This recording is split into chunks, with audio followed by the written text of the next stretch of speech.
Okay folks, back again. I got the sail panel all tacked in. A little bit of alignment issues down here, but we worked through it. I got a little bit more fitting in with the seam here. So I have my big fat fingers underneath. A seam here, which I had to splice in this part of the body line over here. Now the next thing will be getting this piece of the belt line moved into place, tacked in. And the reason why there's two seams there, or two joints, is that this body line has two steps in it before the belt line, but where it comes to the original roof section, it goes down to just a single step. So I'm trying to get this so that it's all lined up and tapers into it, so that it'll look, basically it was very intentional to do that. Didn't want to bore you with watching me spotting things in, and I got more to do yet. But just thought I'd bring it back and kind of give you the wherewithal on this. So we're going to carry on. I guess maybe what I'll do is I'll try and get this belt line tacked in place, which would be nice. Because then there's other pieces that will domino from that. So hang on just a moment. I got to get myself some new gloves. The old ones had a hole in them, and every once in a while you get a spark in there, and you know all about it.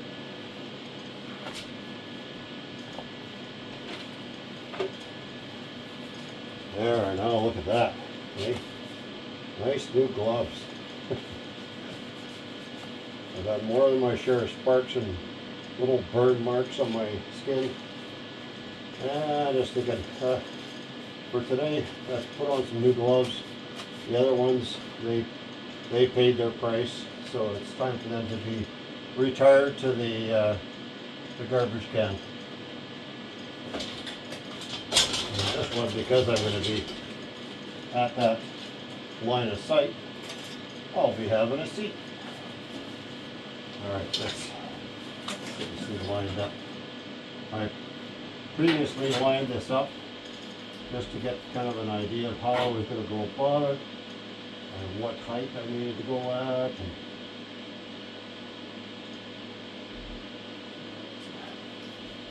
a little bit awkward.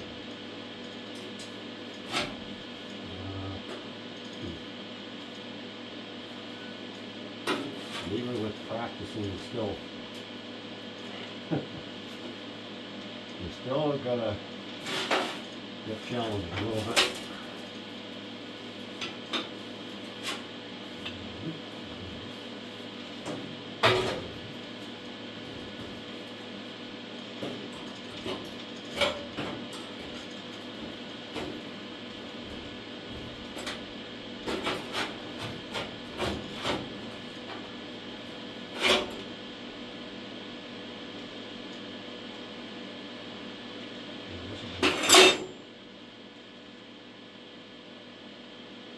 Let's see if I can get this on the first shot. Line it up and down and in and out.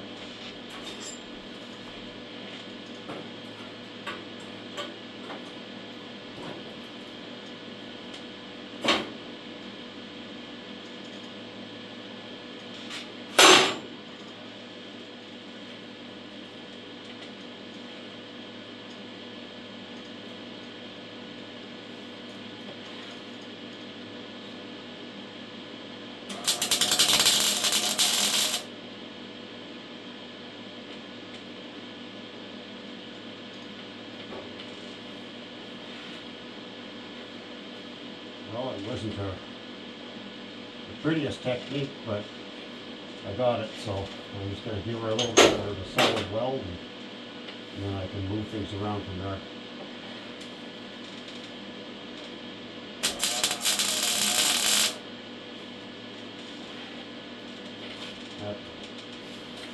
That's better. So now I'm going to pull the bottom over, try and get these areas lined up. And again, move forward.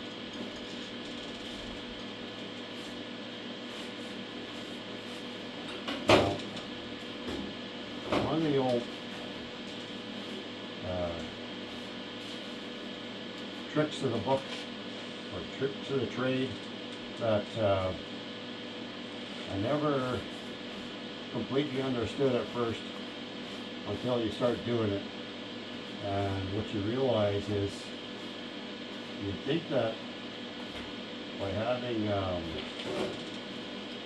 your hands bare, you can tell when things are lined up. You can, but actually, when you're wearing a glove, I think it multiplies the effect of whether something is misaligned or aligned. And I find that, yeah, you use the glove and you go across, and I can tell right away, okay, this is not lining up, so then we got to get it lined up. And every time, man, it's right on the money. So a pretty cool little tip, I guess you could call it. You know, some are going to be a little bit harder because they're a little tight.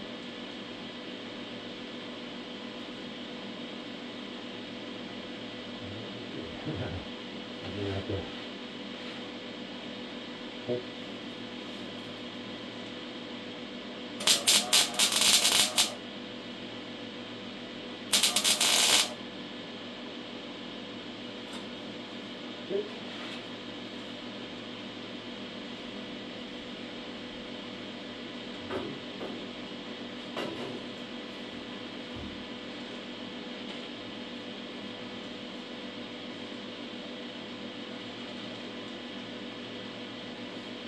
Hard part is when you got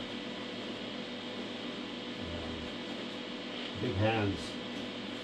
Sometimes it's a little bit hard to do on a finely detailed piece like this.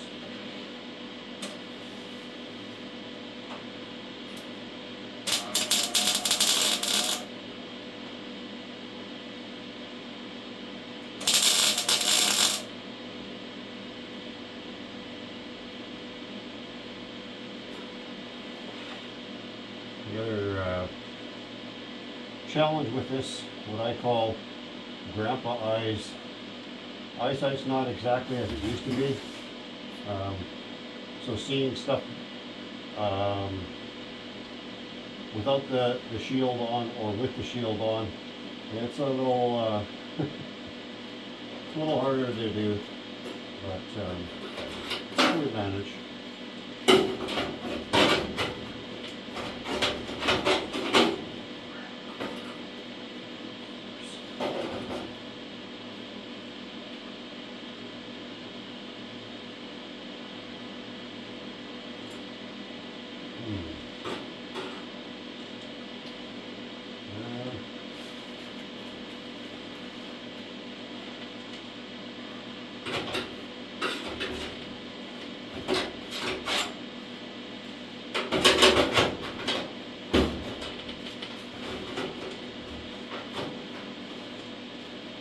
Yeah, I get challenging sometimes tight spots as far as how to pry something out of place and hold it in place at the same time.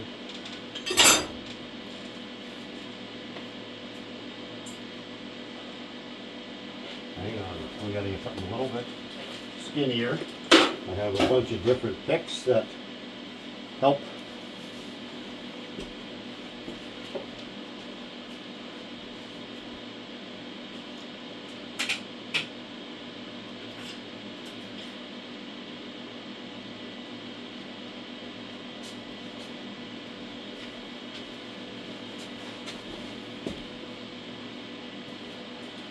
Now generally, Doesn't take a lot to get it where you need it, but it's to get in behind there and to be able to pry on it so that you can line it up.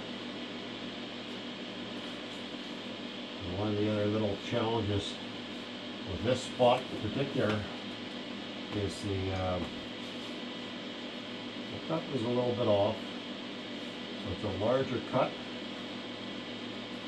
I'm hoping I can bridge the joint and don't have to get a piece of MIG or TIG wire.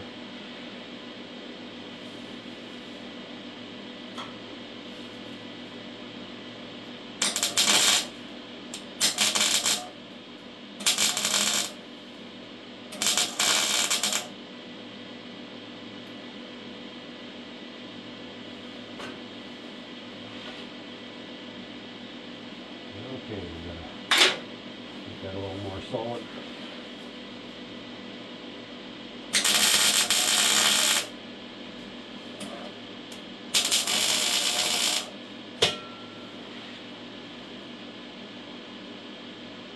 Well, it ain't pretty, but it will come together once I get it all solidly welded.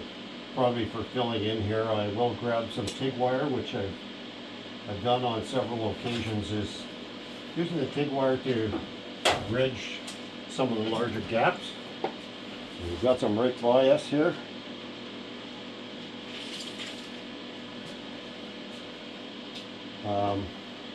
I've used TIG wire, I've used coat hangers. It all works. It's just a matter of getting something to bridge those gaps so that you can weld in without blowing great big gaping holes into your work. And I also like to cut off the end. Just make sure that we're starting with a nice clean piece for the joint. And as I run my glove across the areas where there is no weld, you can feel that it's a nice flush fit. So that's that. So I'm just going to tack those in a little bit more solid, and then I can move to the upper belt line and get that lined up.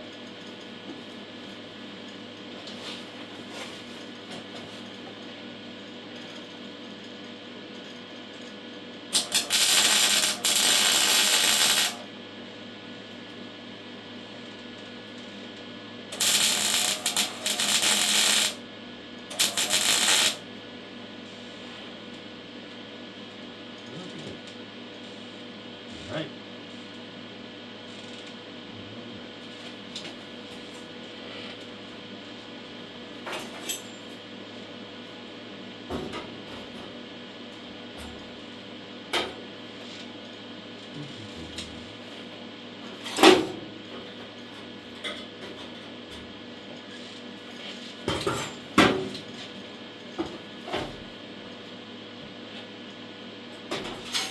It can sure be challenging with some of these panels when they're made together, because they came from two different portions of the car. So some of them are, they've got a strong curve to them, and some of them got a straight curve, and you want to try and mate the two together. So you have to manipulate it the way you need to.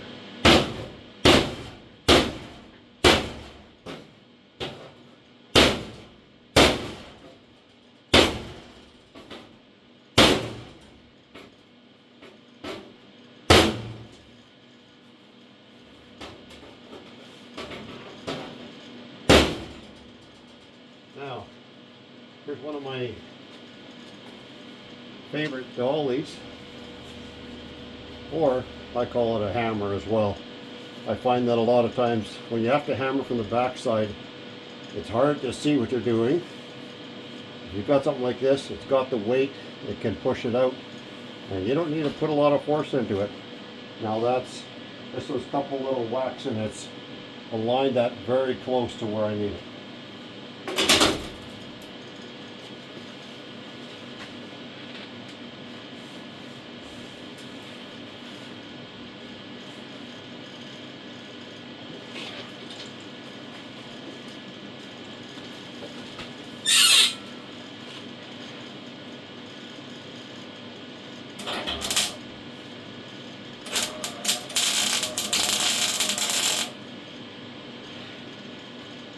Well, that was a little bit messy, but anyway.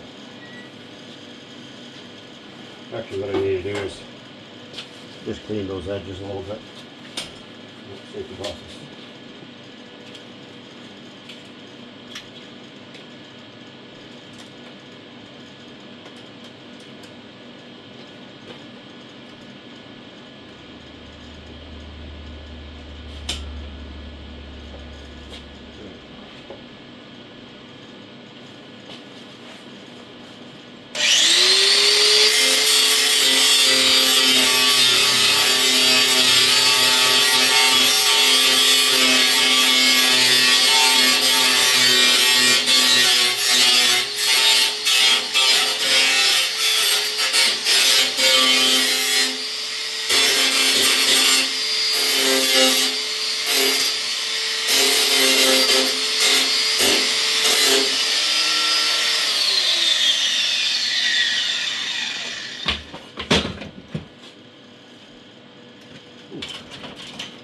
It's a little warm after a while with all this equipment on.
See, even with protection of my nice leather apron here, sparks seem to find a place, or a path rather, and get you regardless.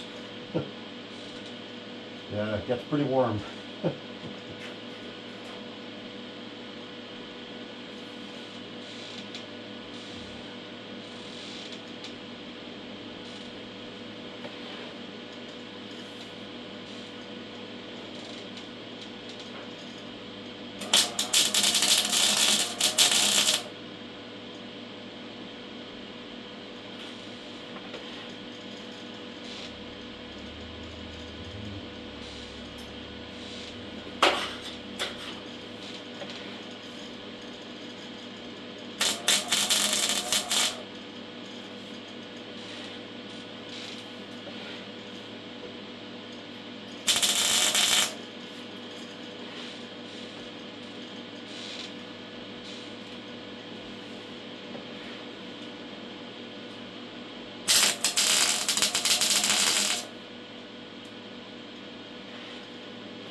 Now every so often with this old metal, you'll run into a spot that no matter what you do, you'll get a bit of burn through. It's not a perfect thing to work with. A lot of the old metal, it's got a little bit of metal fatigue. The metallurgy back in the day was probably not as controlled, I guess. So you get little things, or you get little pores in there that rust collects, and as soon as you hit it with some heat, it just blows right out. But don't get discouraged, just keep at it. So the best thing for these areas when you get a little bit of a blowout is to, as soon as you start getting that, step away from it, let it cool down. Because if you keep at it, you're just going to keep on blowing bigger and bigger and bigger hole, and then you got yourself into a bit of a jackpot. So I've got most of the belt line now tacked in. Still got to make up this piece right here and line that all up nice, and then we can tack that in. So I'm going to shut the camera off for right now and take a little break from the heat because it does get warm. And I'll bring you back when I'm fitting in the new piece for the lower belt line.